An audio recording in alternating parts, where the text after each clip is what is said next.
Yo, welcome everybody back to the JV Sports Room. As usual, your host, JDino, the other half of the team behind the scenes, my man Vince. Yeah. Obviously, if you guys have not hit that like button, man, go ahead and mash that button for me. We're going to get started. We got a fire show for y'all, man. We're going to kick it off this time with the NFL.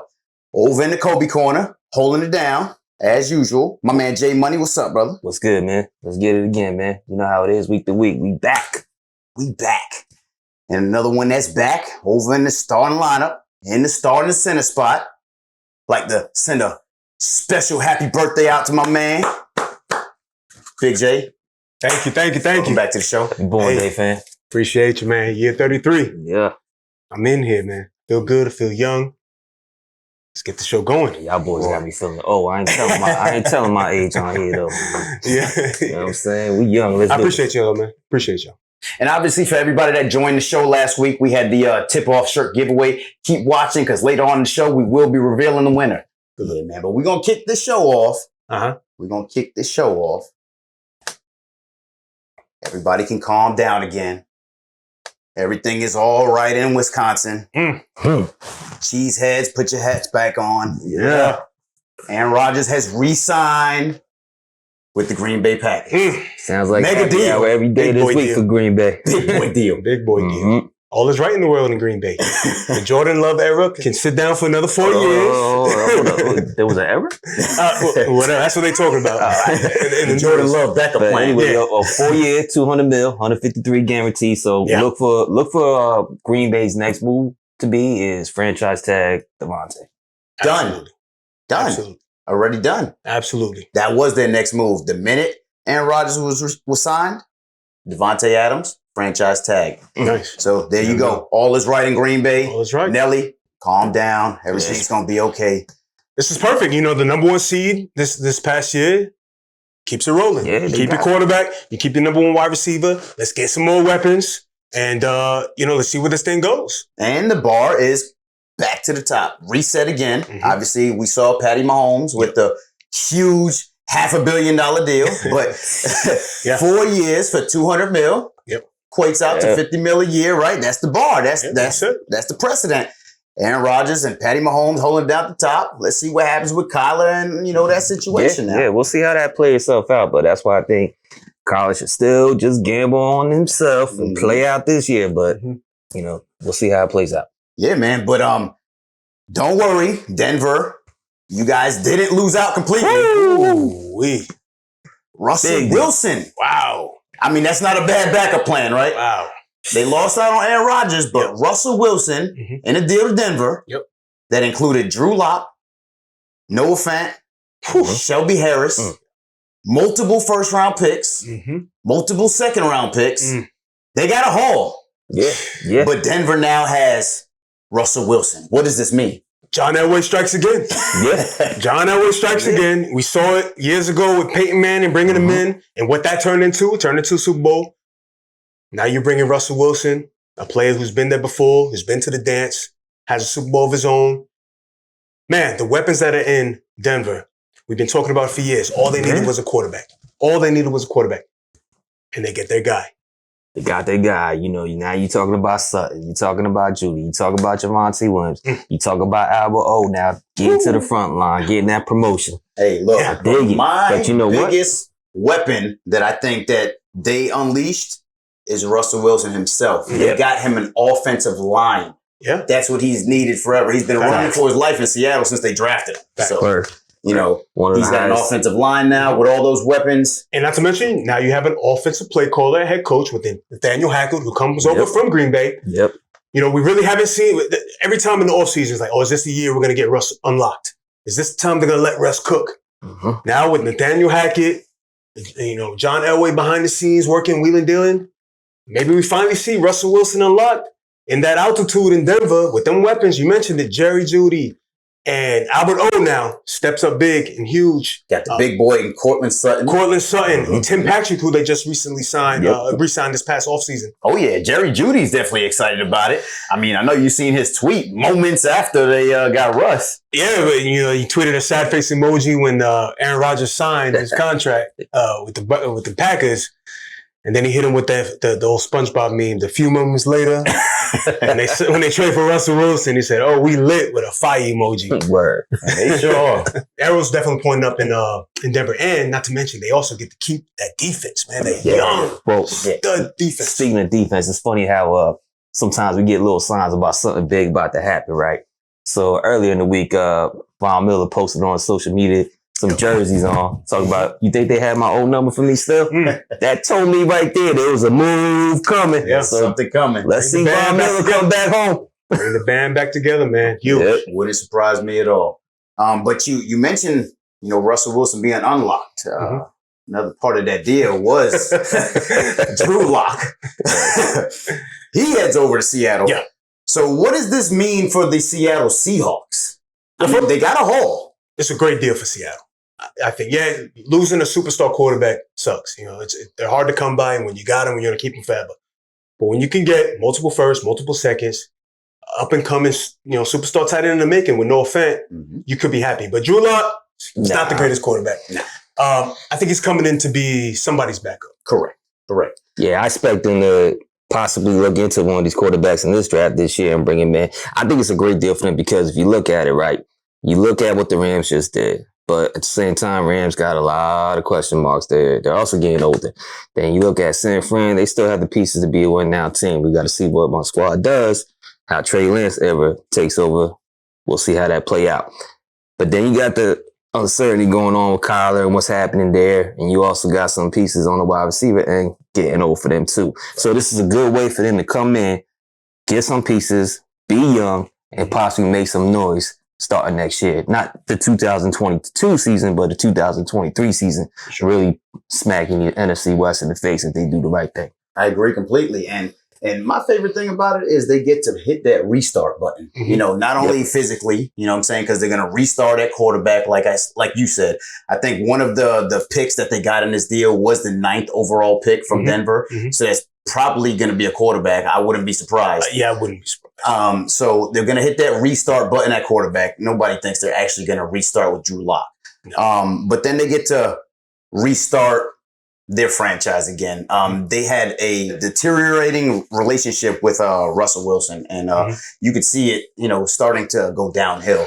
So they get to restart as a franchise. They get to restart physically in the draft. So, good job, Seattle. Yeah, let's hope Malik Willis, we can get him there in Seattle. I think that'll be a great starting point. If you're Seattle, you got to make the right calls with these picks because you're going to have some disgruntled current players on your roster if you don't. I'm sure DK Metcalf and Tyler Lockett, they aren't happy about it, but this is the business of the game. But that's the thing is they have a lot of weapons, including a good one in Noah Fant that came over. So you would expect them to go and get somebody to throw these guys the ball, right? So you got to do it quick because Metcalf, he's going to be up for an extension and possibly be out of there next year if you don't do something for him. Agreed. Yeah, the era, the Russell Wilson era is officially over in Seattle, man. You point back to deals in the past that they made, the Jamal Adams trade. This is kind of reverting all that. They didn't have a first-round pick. Yep. The Jets had their pick. So now this gives them an opportunity to get a first-round pick and two first-round picks. Let's see what they do, man. It's exciting. Yep. But a couple guys that did get franchise tagged, along with Devontae Adams.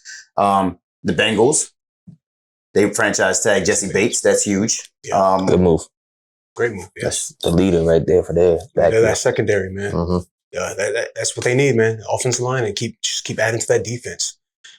That's a good start. Yep. Good start. And then the Browns, they franchise tag Njoku, good young tight end. Yeah, I was a little upset at this one. I'm not gonna lie, man. I kind of want to see Njoku, coming into the league. Njoku was pegged as next super athletic tight end, and he was sat around with the Browns for a little while, and we've seen splashes. I kind of want to see him in a different situation, but it's hopefully they got some other deals in the works, and maybe they can get Austin Hooper and move on from him and finally unleash Njoku. I think that's the move because you got a lot of money right now and this year going into that tight end position. Free up some cap and move Hooper. Right. I mean, personally, I'm not the biggest fan of Baker Mayfield. I mean, so I think Njoku, he's great and good for him that he resigned, but I would have liked to see him in a better situation as well. I agree. Baker Mayfield, I'm almost done with him. A lot of people have mentioned to me lately about Donovan Peoples-Jones and you know how he's a super athletic big receiver, but another one that I don't think he'll ever be productive in the league as long as Baker's his quarterback. You know, OBJ said it best: Baker's not the guy. But a couple other guys that will be staying at home. Mike Williams re-signs with Chargers. Yeah, 3 years, $60 million with $28 million guaranteed. Big addition. It kind of hurts as an Eagles fan. That was one of the guys that we were pegged at trying to sign a free agency. We needed a big wide receiver, but him staying in there with Justin Herbert and Keenan Allen with that offense, you know, hopefully they can get better luck this year down the line. You know, I kind of don't like you for Mike Williams, but yet I like you at the same time. You know, right? You stay with a strong team that the Chargers have. There's a team that, you know, obviously they're week to week, they're a team that can put something on the field. Right. And you got a great quarterback. Right. But with it kind of being a weak free agent wide receiver class, I think Mike Williams could have got out there and kind of got like an alpha type contract because there's really not much out there. But again, the Chargers did a great move. They kept the piece together. They went aggressive. They're not letting him hit free agency. So I get the move. No, I agree completely. I think he could have obviously probably made a little more money somewhere else. But signed a big contract, gets to stay at home, gets to say where he's comfortable. Yes. You know, why not? I think it's a good move for the Chargers. Hold on to that guy. Yeah. So, you know, another tag that I think kind of speaks volumes to what this organization is planning to do. Dallas Cowboys franchise tag Schultz, Dalton Schultz. So I think, you know, to me that brings the question out there that Cooper is definitely out the door. Oh, I think between that and the fact that they've already been talking about re-signing Michael Gallup, I think Cooper's on his way out for sure. Yeah, so that's a player that's on the trade block for sure. Yeah, coming into the league, man, I was never really a Amari Cooper guy. I mean, I know the stats are there and the production's there. I just never was a Cooper guy in the sense of he's an alpha. You know, he just seems like a great number two, and getting paid alpha money. You know, they can't afford it right now. You pay Dak, you pay Zeke. You know, you got offensive linemen coming up. Too. Zeke. Yeah, you know, you got defenders you're gonna have to pay real soon. You know, you're gonna need to get your money somewhere. So it's interesting to see where money's gotta go. Yeah, it's interesting to see where Cooper can land. You know, if he does get released. And to be honest, though, I said it going into last year that CeeDee Lamb is their number one. Oh, so this, you know, releasing Cooper, he's an alpha. Oh yeah. I think you just, you know, releasing him, trading him is the best move. Get what you can get out of it. You know, there's certain buzz about Detroit Lions being in the market for a big name wide receiver, and they're looking to spend. So, you know, that could be a location that he could end up. But we'll see how it shake out. You know, another man I was actually tagged, you know, that a team had to address was Mike Gesicki. They tagged him. So yeah, if you're tight end, man, you're happy. I mean, tight ends are getting tagged, they're getting traded, new positions. I mean, new situations. Mike Gesicki is an interesting one, man. He's super athletic tight end, uber athletic. Just never had the real right QB play. Exactly. And we started to see a little bit there with Tua. You know, we'll see if Tua can finally, or if it is Tua, it could be somebody else. But I've always been a Mike Gesicki guy. So, you know, I think that's a good tag. I think you hit on it. Miami realizes that Gesicki is not the problem. He's definitely a great piece to hold on to. So, for sure. But you guys mentioned we're not going to be seeing Cooper in Dallas anymore. Another receiver we're not going to be seeing for at least 17 games. Calvin Ridley, what are you doing, man? Calvin Ridley suspended by the Atlanta Falcons and the NFL for at least 17 games for gambling on FanDuel. So, you know, after the news broke about the suspension, Cal Ridley went on Twitter, made some comments there where, you know, I get a year off, LOL. You know, I'll come back more healthier, things of that nature. Then I was reading the comments on there, right? And Braylon Edwards, former NFL wide receiver, really dropped some jewels for him. He said, regarding of what he's making, I understand what you did, and you're making jokes of the situation, but you got to play the game with, and he at the NFL, knowing that the commissioner is paying attention. And if you want to get back into the picture of things, don't make light of the situation and joke about it. Get with your lawyer and get right with your appeal. Right. And I respect that. Agreed. Shout outs to Braylon Edwards, man. Try to drop some knowledge in this kid's head. Yeah, man. It's he stepped away from the game, for what was told to us was mental health issues. So with the tweets that came out the other day, you kind of ask yourself, where's his head at? Does he love the game? Does he even want to play? Like, but you see, what trips me out about this whole Ridley thing, right? And I get it, but we got head coaches being bribed $100K a game to take an L. Right. But there's the politics involved, right? You think about the NFL and all the rights and contracts and agreements they got with such big names. When you talk about FanDuel, DraftKings, and other it's a gambling, $1 billion business. It's a $1 billion business. It's a $1 billion business. It's like the NFL. They had to go hard and heavy, man, because what does this take the game? If they don't punish him, for a year plus, potentially like. If it's say it's 6 games, then what's going to stop the next man from betting on the game? It's a $1 billion business, man. There's money flooding into the NFL. I mean, we just talked about 17 million people watching football. Like the sport is growing. There's so much money being flooded into the sport. It's a tricky situation. I think they had to do what they had to do, but shame on Calvin Ridley for doing it. I don't know. I get it. If you look at it, it's one thing if you allow players to do something like that because then they're on the field. And I can see Calvin Ridley's side where he's not even, he's away from the team. Right. But, the NFL has their partnerships and agreements with a lot of these organizations as well as the owners do. So there's always that little question like, what's good for the goose isn't good for the gander.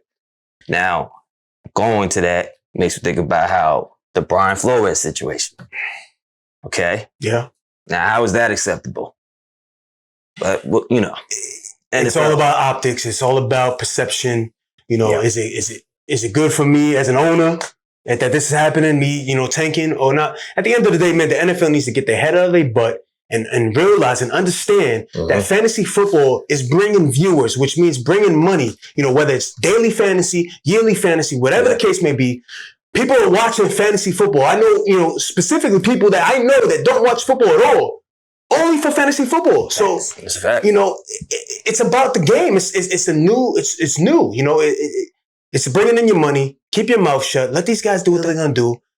At the end of the day, they still going to play, at the highest level. Agreed. $1,500. As long as they're off the He field. was just betting on himself. Exactly. He was betting on the Falcons. Hey, I betted on the Falcons when Calvin really wasn't playing, that they were going to lose. Hey, at the end of the day, Calvin Ridley, you got to be smart, bro. At the end of the day, yes, you are a professional. You got to do what you got to do as a professional. But NFL, stop with this. We don't need. You need fantasy football, man. You're gaining viewers. You're gaining money. It's a big business. There's money everywhere flowing. Hey, Cal, you need a better team around you, man. You know how many folks doing what you do in the game, but have their mans make the bet for them? Facts. Just an ugly situation, man. It's an ugly situation. You talk about missing the potential 1 year, maybe more. He's already an older wide receiver. He came into the league old, older than normal rookies will come in. Man, can you afford to miss, 1, 2 years and still, ugly situation, man. Yeah, I think we're looking at the next wide receivers that give us that Josh Gordon, Antonio Brown vibes. Coming in 2023, hitting his age 29 season. But then, at this point, you look at Atlanta, what do you do now, right? They got the 8th pick of the draft. Mm-hmm.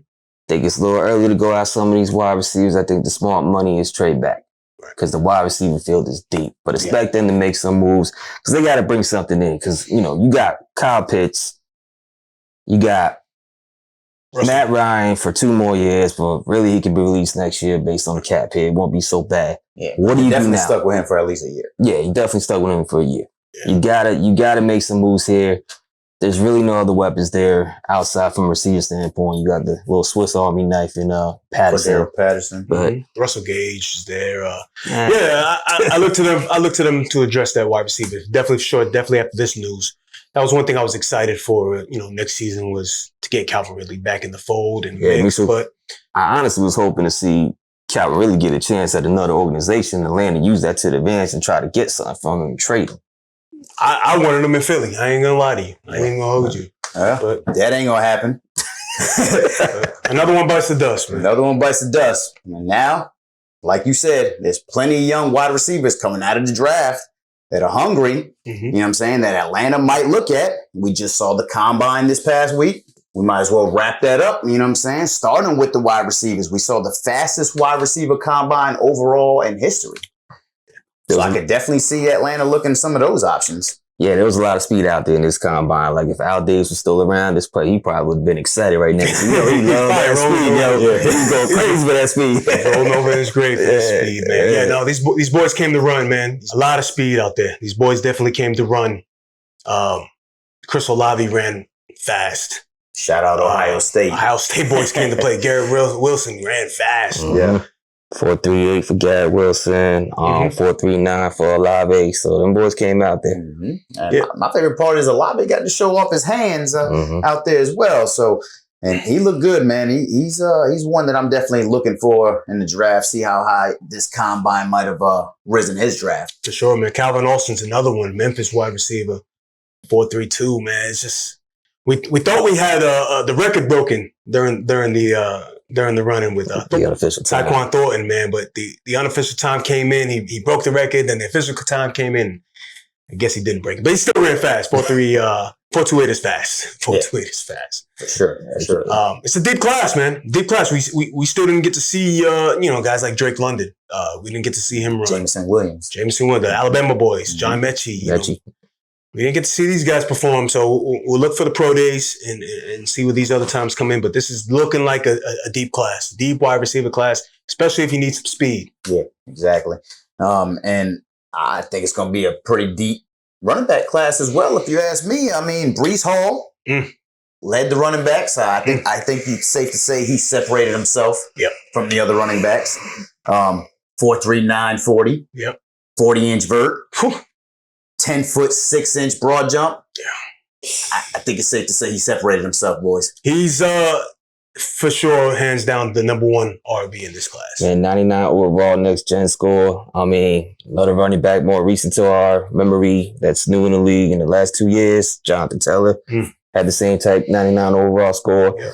So Saquon Barkley, I think he's somewhere in that realm, man. We were kind of I even said it last week, this class can go one of two ways. It could be really good or it could be really average. And the numbers that we got from Breece Hall, especially, I see him in that realm of Jonathan Taylor and Saquon Barkley. Maybe he's somewhere in the middle. He's not as big as these guys were coming out. He only measured up at 5'11", 217. And Taylor and Barkley were 220 plus. But man, running 4.39 at that size, the catching ability that he showed. He's got good hands. He definitely made some money over the weekend. Kenneth Walker, another running back that definitely made some money. A little faster than we expected, huh? A lot faster than we expected. Michigan State running back, 4.38 in the 40, 5'9", 211. My personal benchmark, you got to be over 210 pounds for me personally to really like you. And he just got over that at 211 pounds. So I'm all in on Kenneth Walker. I'm all in on Breece Hall. This guy stole the show. Yeah, I think obviously Breece Hall coming in is probably the unquestioned number one running back in this class, right? Definitely probably the first running back that's going to end up going off the board 1.01 in Dynasty in my book right now. For sure. But Kenneth Walker definitely earned himself, like you said, he earned himself some money over the weekend. But you got some followers there too. I think one name I like to bring to the forefront that really, really hurt his stock is Kyron Williams out of Notre Dame. Yeah, he ran really slow, man. Super slow. He was 4.7 flat, unofficial. Yeah. Ended up being 4.65 when it was official. Still slow. Yeah, he wasn't explosive either. He didn't show any burst. None of the running backs ran the 3-cone drill. So that was news in itself. But yeah, Kyron Williams definitely lost some money. If we're going to talk about the good, we got to talk about the bad. So Kyron Williams definitely lost some money. Speaking of downs, I know we touched on wide receivers, but I'm not going to necessarily call it a down, but Treylon Burks, he measured in big wide receiver, 6'2", 220 pounds. Yeah. But we kind of thought he was going to be faster. We thought he was going to be a freak athlete. He really didn't show that. Yeah. He ran, 4.55 in the 40. So with the 1 year production at Arkansas. Yeah, he's giving me bad vibes. Yeah, just see N'Keal Harry, Corey Davis vibes, maybe potentially. Just not a down, so to say, but just I thought he was going to run faster. I thought he was going to be more of a DK Metcalf type athlete, an AJ Brown type athlete. And he really didn't show that. But. Yes, it's too much Debo Samuel Hyde type comp, player noise coming with him and, having that type of player on your team on the field. But Yeah, the number one wide receivers spot is still open to me personally in this class. You know, nobody's really pulled away to take that throne. Yeah, for sure. A guy that I actually liked the way he tested, man, ran a 4.42 in the 40.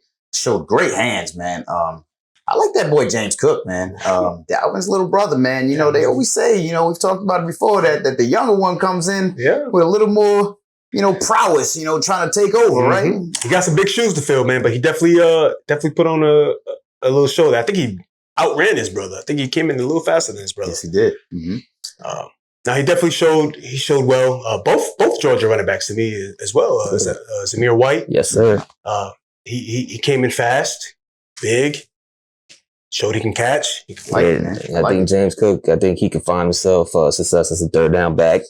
One way to find yourself on the field quick in this league as a rookie is show skills in your pass pro. Natural catcher, for sure. Yep. Since we talked about Kyron Williams maybe falling out, another running back that, you know, kind of stepped up and showed maybe I could be the fourth or the third running back off the board was Jerome Ford out of Cincinnati, the Alabama transfer. He's 2 years in Alabama, goes to Cincinnati, has a crazy year.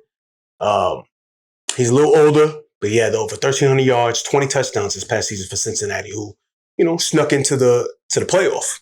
Cincinnati did. So it's a lot of running backs, man. A lot of running backs, a lot of players that we like, don't like. It's going to be interesting to see, you know, what the pro day numbers come in and where we go from. A lot of good combines, a lot of good numbers, man. A couple combines that went well was Kenny Pickett and Malik Willis. They tested out strong for the quarterbacks. Looked like Malik had a big arm. He overthrew a couple receivers out there. Yeah, I seen him throw one pass for 80 yards before. I was like, all right, boy, got a king, bro. Big arm, man. Yeah. You know, what I saw from him just watching the broadcast was his poise. You know, the way he stood there, and it just looked like he does this. Like, this is what I do. You know, he didn't. The moment didn't seem too big for him. You know, coming from Liberty, you know, smaller school in the college football realm. But he looked like a natural, man. Natural throw. I will say this about Malik though. Last week's show, I said, can he make all the throws?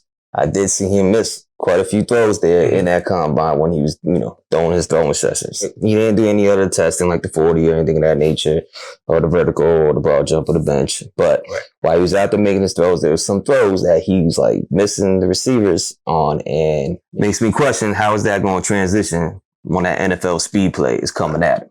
No, so I still think he's not probably going to be someone that's going to step right in. This whole QB class to me is just, it's a little questionable. A little shaky, man. But with Malik, definitely probably the most upside QB player that's in this class. For sure. So I can see a team taking a run at him, and why not? I mean, I wouldn't be surprised. I mean, Big J said it earlier. I mean, don't be surprised to see Big Malik Willis throwing 80-yard bombs to Big DK Metcalf next year, right? I mean, think that's the move for Seattle. Seattle takes him at that number 9 pick now. Seattle. Could be the move, man. Another quarterback that could have made himself some money, man, was you know, I mentioned the Cincinnati. You know, Cincinnati was a big surprise this year in college football. You know, we mentioned Jerome Ford, the defense. We can get on to another show. Surprise in the NFL too. But exactly. But Desmond Ridder, the quarterback for Cincinnati, came in fast. He ran. You know, ran the 4.5s.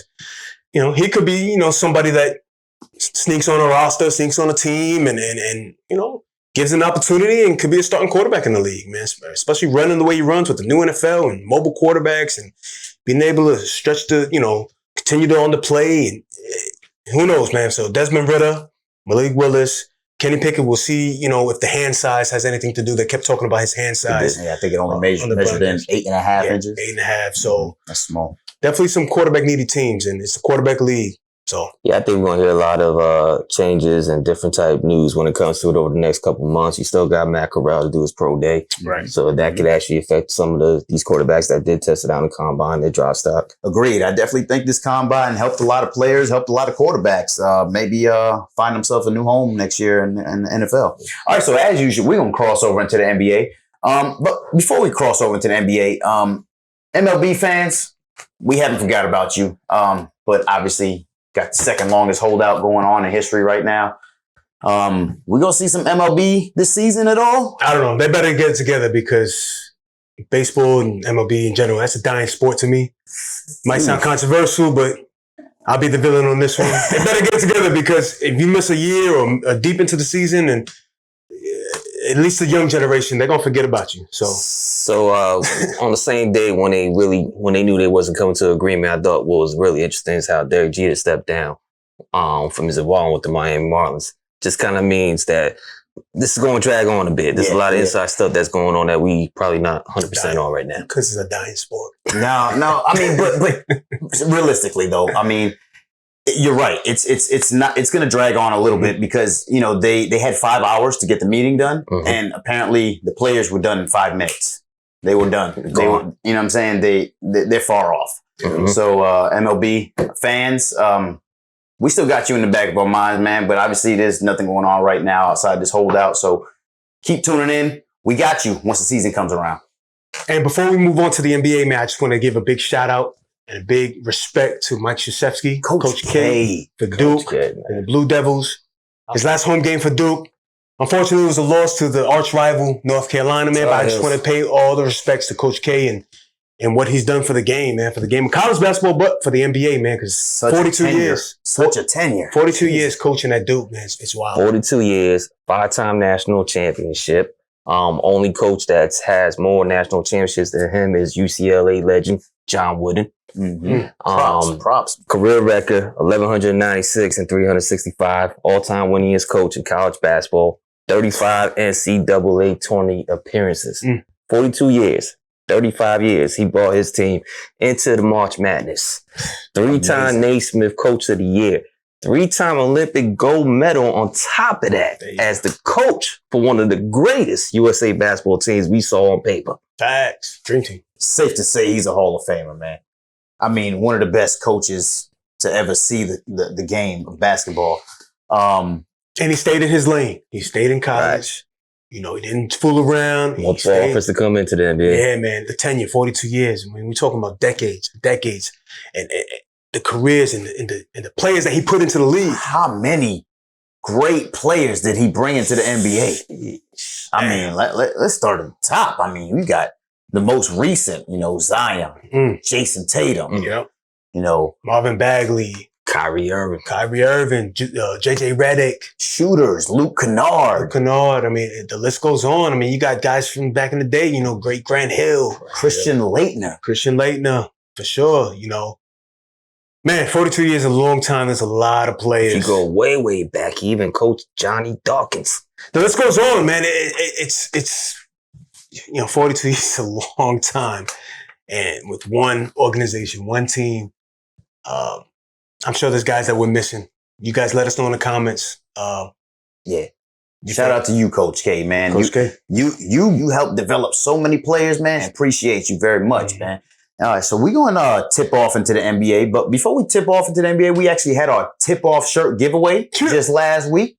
So if you liked, commented, and subscribed, we put you in the raffle. And our lucky raffle winner for our tip-off shirt giveaway is George Martinez. Congratulations, man. He got salute the Sixers all the way. So I guess that James Harden, move really enticed him to go with his Philadelphia pick. He's a smart man. I don't know how people going to trust Big J in these picks. Come on, man. Y'all see who's been winning, who you got. Gonna learn one day. Congrats, George. Yeah, congrats, George. Make sure you DM us with your size and shirt color, and we'll get it out to you as soon as possible, man. Yeah, congrats. But while we're talking about the NBA, right? We've talked about, the top of the West. Yep. We've talked about the play-in tournament in the West a lot, right? We'll probably touch on it a little later, but we haven't talked about the middle of that wild, wild West, right? Mm-hmm. The Utahs, the Dallas, the Denver Nuggets. A lot of teams with a lot of question marks. But how do you feel about any of these guys making a championship run or even a deep run into these playoffs? We talked about, I touched on a lot last week, was especially in the NBA, it's really prominent in the NBA. Superstar players, man. If you have a superstar player on your roster, anything is really possible. And with these three names, these three teams, Jazz, Mavs, and Nuggets, they all share some sort of superstar player on their roster. Some better than others, but starting with Luka with the Mavs, man, they're on a 5-game winning streak. Luka is a superstar MVP level player. anything is possible. He's doing it with a new cast of characters. You know, we got Spencer Dinwiddie, a new addition to the roster. Jalen Brunson's taken a step forward in his level of play. Dorian Finney-Smith is finally now starting to put things in, get things involved, and continue being a good role player. Yeah, the middle, I mean, they're all like separated by one game. It's you know, there's gonna be some movement there. But to add into Dallas, you know, on top of that 5-game win streak, they won 11 of the last 13. Right now, they're 15 games over 500. The last time they did that was in the 2014-2015 season, right? So that kind of speaks some volumes where they're at as an organization. Glad you touched in with since the trade, 18.3, 4.8 assists, but in the last 5 games, my man's got 22.3 and 5.3 assists per game. Yep. So the effect is showing. You know, saying to me, that was a great trade for them. Absolutely. Bertrand's is still playing, you know, great basketball, shooting the ball. And like you mentioned, 11 out of the 13 since the trade. That's huge. I mean, obviously they saw a couple pieces that they could use and they're running with it. But, you know, right about now, they're looking like they would play Utah in the first round. I want to see that series, especially after this last game. We saw the Rudy and Luka beat, man. Let's take that into the playoffs. I'm watching that in the first round. Speaking of that series, you know, Jazz leads the season series 2-1. So that's a big win for Dallas early in the week here with that 111-103 victory. But that's what I want to see. I want to see that 4-5 matchup. Yeah. That'd be nice. It'd be interesting, man. Utah's 3-2 in their last 5. You got Rudy Gobert back. You got Donovan Mitchell back from his layoff. You still missing Ingles. That's going to be a big loss for them down the stretch. And now you got Jordan Clarkson stepping up, still playing big minutes and big numbers off the bench. Utah's still in that conversation, man. It's just out of these 3 teams, though, I would say they're my least likely to make a strong push. I mean, they do get it done on the defensive end. Obviously, that's what Utah does, and you know Dallas is more offensive minded. So it would be a clash of 2 different play styles. It'd be interesting to see who comes out of that. But depending who comes out of that, I think it's safe to say Phoenix is eventually going to end up with the number 1 seed. I agree. One of these 2 teams would have to end up playing Phoenix in that second round. Not so healthy Phoenix Suns. Do you think either one of these teams might be able to upset those Phoenix Suns? I'm going to stick to my pick last week. I think Phoenix is going to find their way into the finals. Yeah, it depends on how CP3's development is when he comes back from this injury. But I think as a whole, from a coaching perspective, from a team chemistry perspective, I think that it's going to be hard to take him out, you know, if you're not Golden State trying to see them. Yeah, if I had to pick one of these 2 teams, of Utah and Dallas, man, to go toe-to-toe with Phoenix, it probably would be Dallas for me, man. I just think what we've seen after the post Kristaps Porzingis trade with, you know, like we mentioned, the Spencer Dinwiddie addition, the Bertans addition, you know, Luka's having fun. You know, he's still MVP level superstar player. He can do it all levels of the court, you know, playmaking, shooting, defense. I still like Dallas. Utah, obviously, since Rudy and Donovan came back, they're 10-3. So obviously they're playing good ball too. Yeah. So nice little matchup to watch out for in the first round. But Denver 9-1 in their last 10. Yep. Michael Porter Jr. Apparently has joined the G League, which means he's very close to coming back himself. And obviously there's talks about Jamal Murray. Yeah. So any good feelings about Denver maybe going into these playoffs, maybe playing Golden State or Memphis in that first round? Great feelings. If I'm Denver, I feel comfortable and confident. You know, when you got, again, an MVP level player and Jokic. And he's just putting up triple-double after triple-double. He had back-to-back triple-doubles the other day. Too easy for him, man. Yeah, he's averaging 25.9 a game, 13.8 boards, 8.1 assists. I mean, he's having a great season. Easily MVP caliber numbers. Oh, 100%. 100%. Yeah, those getting Michael Porter Jr. would be a big addition. You know, they tried to supplement that with the Aaron Gordon, and it's not really – Aaron Gordon's not really, you know, he's not consistent enough for them. So getting Michael Porter Jr., if he can come back and pick up where he played last year, could be great for them. But the addition that they just recently made was, you know, that kind of got flashbacks when I saw the numbers from a couple games ago was DeMarcus Cousins, man. DeMarcus Cousins is playing almost. It's not consistency. It's not consistent enough, but he had a vintage Sacramento Kings DeMarcus Cousins game. That might have been a revenge game. Yeah. Against what was it? Pelicans, Houston. I forget what game it was, but DeMarcus Cousins down the stretch could be a big addition as a big off the bench. You know, give him 20, 24 minutes a game, maybe a double-double. Especially defensively. They had to add a nice little piece right before that trade deadline. Try to get him over the hump. I mean, they're going to have an uphill battle regardless of who they play, whether it be Memphis or Golden State in that first round. So do you think Denver at full health could maybe give one of those two teams a run in the first round? I don't know. I mean, if you look at it right now, we still got some game left. Between the 4 and 6 seed, only 2 games separate that field right there. So it could switch up. You know, Denver could be playing against Utah or Dallas in the first round. Yeah. If they play Dallas, Dallas takes them, my opinion. Yeah. They probably match up a little better with Utah, knowing that they got to play like Jokic up against Rudy. Yeah. But if I matched them against Golden State, I think Golden State takes them. Yeah, it ain't gonna be good, right? Yeah, it ain't gonna be good. But then again, you know, the season favorite that we've been hyping up all year, they play Memphis. How's that series gonna turn out? Like you guys said last week, it'll definitely be fun. That's for sure. Yeah, Memphis number 2 now. Golden State could be tricky, man. We got to see if we can get them healthy. We can get Draymond back in the fold. Yeah, they got a couple of tough games coming up. They actually play Milwaukee this weekend. Actually, that game takes us straight to the Who You Got segment of the show. Who you got? Let's do a little basketball weekend. Who you got? Let's get it. Who y'all got? Who you got? All right, so we got a little basketball weekend edition of Who You Got this time. Yes, sir. We're going to have one game from Thursday tonight, Friday, Saturday, and Sunday. All televised games, so you guys make sure you watch them. We're going to kick it off with Brooklyn at Philly tonight, which means we got Kyrie playing. And Ben Simmons is back. Yeah, but he's going to be on the bench. On the He's bench. not playing. Who you got? Let me start this off, right? So you know who I picked last week, right? If healthy, even though Ben Simmons isn't playing. Mm-hmm. But, you know, I'm going to stick with the Jersey product. You know, I'm from Jersey, Kyrie and them boys. He playing, Durant playing at Philly. I'm going to run with my pick, and I'm going to say Brooklyn takes it. Ooh, nice. Doesn't surprise me. Well, I know who is playing. Joel Embiid is playing. James Harden is playing. And them boys take the 76ers. That's easy money for me. I mean, I'm going with the team with constant chemistry, too. I mean, I got them in the finals, too. So I'm going Philly. Yeah. Solo dolo. All right, we got another game. Friday night, right?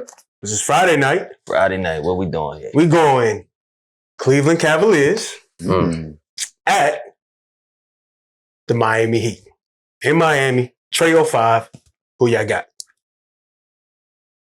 Man, I like what Cleveland's doing, right? Jared Allen went down the other day, so not exactly sure if he's so playing. did the Cavaliers. The Cavaliers went down, by the way. Yeah, Cleveland. You had to mention that. They thought I was talking sideways, and they, you know. Anyway, look. Y'all know who you are. Y'all know who you are. Hey, He means that with all respect. The comments are open. Y'all go ahead and say something about it. Y'all know who you are. Come on now. So Jared Allen went down the other day, and that could be a big loss for Cleveland, especially if he doesn't play. Miami's playing real good basketball. They got Kyle Lowry and Victor Oladipo plugged back into the lineup. Yep. Give me Miami. I'm running with him all day on this one, man. JDino, you got it right there. I mean, I like Oladipo being plugged in there. He looked good coming back in his first game. And Tyler Hero, man, he just had a heck of a game this past week. He's been playing good all season. He's been playing good all season, facts. But they had a tough little road trip. You know, disappointing loss against Milwaukee. They got it back right going to Brooklyn. I think Miami just keeps it running here, and they take this win. For sure. You know, Cleveland's 2-3 in their last 5. It was a good run, but I'm taking Miami, man. I'm all in on Miami. This could be a playoff series. Could be. But if it was, I'm probably taking Miami for the brooms. Saturday on ABC, we got Milwaukee at Golden State. Who you got? Milwaukee's playing great basketball. Yes. 4-1 in their last 5. You know, we shouted him out last week. Shout out to Big Eyes Bobby Portis. Shout out to Giannis. I'm taking Milwaukee, man. Right now, Golden State is trying to find themselves. They got to get healthy. We'll see what happens. So who you got? Ooh, that's going to be a good game. You know, when I think about it here, Milwaukee, I agree with you. They playing some great basketball right now. And shout out to Chris Middleton dropping 44 on Phoenix this past Sunday, getting the win over there. You know, Draymond, he coming back 3-14 based on what Coach said. So, which is, you know, after this game, I think if they had that, it could be a tighter little run. I'm probably going to have to run with Milwaukee in there. I remember from the jump of the show, you said cream rise to the top back in the days. And I think we're seeing that cream rising right now. Facts. So I'm going with Milwaukee. Pause. All right, well, I think I might be going solo dolo here, man. 26-7 at home, Golden State. They back in the Bay. Haven't been playing great basketball, but as long as you got Chef Steph Curry, That's a fact. back in Golden State, give me Golden State on this one. I like it. They did lose 5 straight, but it's a good call. Hey, At some point, they got to gotta get it back together, right? no better time than against the champs, right? Right. Facts. Sunday, you know, we got a nice game on the docket too. Dallas at Boston. Who you got? I don't think there's anybody playing hotter basketball right now than Jason Tatum. I might be wrong on that, but I'm saying it anyway. I'm taking Boston. Who you got? I ain't gonna lie, I'm gonna be tuned into this one. This is a good game. 2 of the hottest teams in the league. Yeah. Dallas has won 11 out of 13, like we mentioned, but Boston's won 14 out of 16. I like it. Should be a good game, but I like Dallas in this one, man. I think the interior defense is what Boston really is prideful in. And Dallas is going to get it going from behind the arc, I think. And, you know, I think they'll be trading 3-for-2s all day. So give me Dallas in this one. I like it. And I think I'm with you on this one here. You know, I think they keep this hot streak they got going, running. I know Boston's playing some of the greatest basketball right now, too, as well. But, you know, with the player Dinwiddie, Brunson, I think I'm going to take the best player to me right now that I think that I'm going to trust at the end of the game is Luka. Yeah, Luka's playing great ball, man. So I'm taking Dallas in this one. Yeah, it definitely looks like we got a good slate of games this weekend. So you guys stay tuned in, watch those games, man, and let us know who you got. As usual, J Money, appreciate you holding down that Kobe corner. Yeah. Big J, happy birthday, my brother. Hey, man. Hey, get in the comments. Give me some birthday love. No. But like the video. Keep liking the video, man. That's all I want for my birthday. Yeah, we're going to be showing you some birthday love because JV Sports got some new merch coming. Got Big Body Boy shirt coming for you on the way. Yeah, I love it. Right? And obviously, we got my man behind the scenes. Yeah. Doing this thing all the time. And as usual, thank you guys for watching. Make sure you like and subscribe us on YouTube. Check us out, sportjv.com. Follow us on Facebook, Instagram, and Twitter. And remember, now you guys can listen to us on Spotify, Apple, Google, or whatever platform you guys listen to your podcasts. And as usual, I got a quote for you guys from Mike Krzyzewski. A leader has to be positive about all things that happen to him and his team. Look at nothing in the past as failure. Thank you guys for watching.